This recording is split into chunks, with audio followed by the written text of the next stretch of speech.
Mr. Russell for 5 minutes. Thank you, Mr. Chairman, and thank both of you for being here. Mr. Horowitz, your continued dedication, and thank you, Mr. Brandon, for your service. I have a lot of respect for the field agents. However, there are some troubling questions that really have not been answered.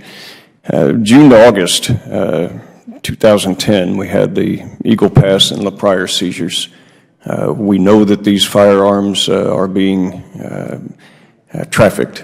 We have obliterated serial numbers, and notwithstanding what we heard in testimony here today from you, Mr. Brandon, about the uncertainty of whether or not something could be seized or we need more laws, it's pretty clear, as you should know, that serial numbers obliterated constitute a real problem, and we can go into what those codes are. With regard to 2010, an ATF agent is tipped off by an FFL, often demonized. FFLs often demonized as the problem for making straw purchases, when the reality is they are the ones linking some of this because of their alertness. And then a decision is made at that point to allow the straw purchase to try to continue when we've already had the Osarios linked and tied with the La Pryor and the Eagle Pass seizures, but yet we're going to continue on with that. So my question to you, Mr. Horowitz, in your investigation, what value could you determine that these agents or others would find by allowing dozens of illegally purchased firearms to continue to walk?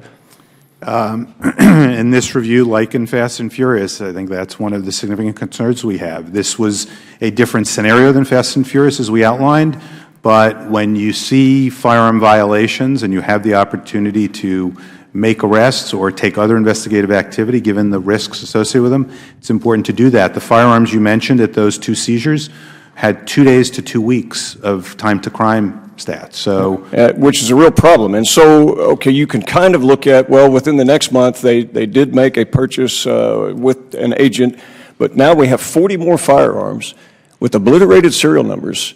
Mr. Brandon, why did that not result in an instant arrest? We're talking literally scores of firearms now illegally trafficked. ATF's fully aware of it, and yet nothing happens in November 2010. Why was that?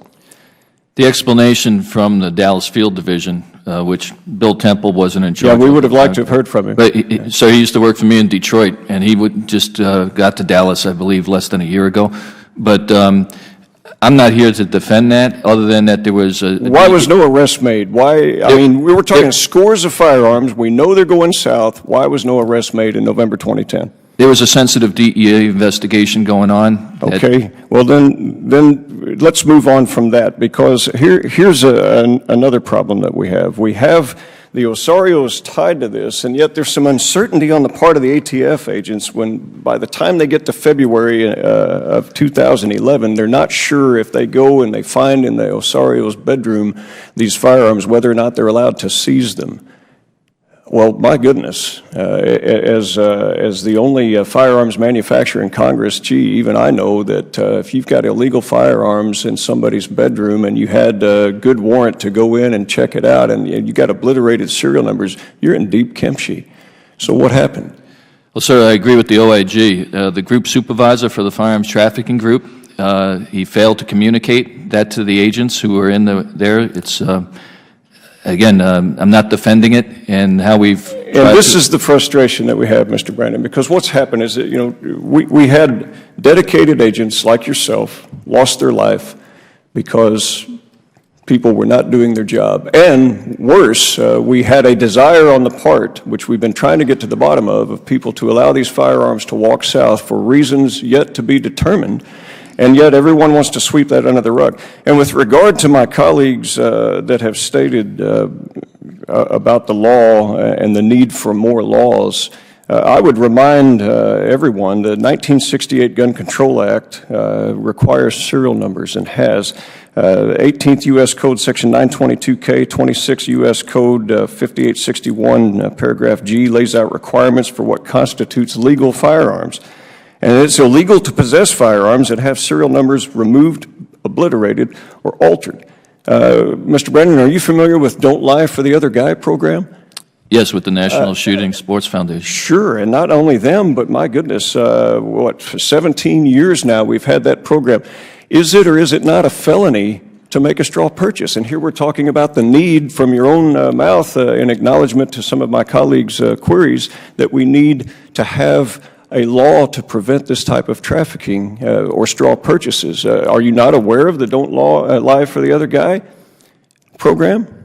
I'm aware of it. Do you know what the penalties are for that?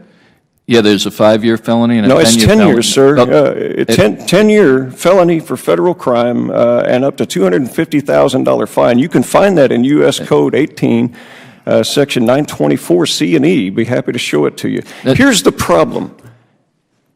We are talking around this issue. I have every belief that you are dedicated to your job, but right now we have 3 empty chairs, and we have you that doesn't even seem to know what the U.S. Code are. Now, I like to believe that I like to believe that you do know those, but Mr. Chairman, I would suggest that we have a regroup. The ranking member has not been allowed to have his witness here today. We've had others. We've not even gotten to get to the tobacco issues. We need to have some follow-on here. And Mr. Horowitz, I'm very grateful for the things that you've dug up. You've exposed some things. We're grateful for that. Mr. Brandon, I do believe you're dedicated. But I tell you what, it ain't looking too pretty here today. I yield back my time. Thank you, Mr. Chair. Could I get a minute? Mr. Brandon, you're recognized, sir. Mr. Russell. I'm out of time, that's why. I'm aware there's 2 statutes. One's a 5-year, one's a 10-year, so I didn't want you to come away with that. But I'd also like to comment what you said about federal firearms licensees. We've built, and that's one of the things under my charge, a better relationship and communication with the federal firearms licensee, because they are the front line of defense in receiving that information. And if you even go on to ATF's webpage yesterday, Twitter, one of the things under my leadership was the number of FFL burglaries that have been happening across the country and FFL robberies, things that weren't tracked till 5 years ago. So I just wanted to share that I have a passion for recognizing we regulated an industry and good, honest, hardworking men and women dealing in a lawful commodity, and that are absolutely vital to our intelligence-led, risk-based way of giving business, and they should have followed up. When that FFL called and gave those names, that should have been an alarm going off. So I just thank you for letting me make that comment. Thank you, of course.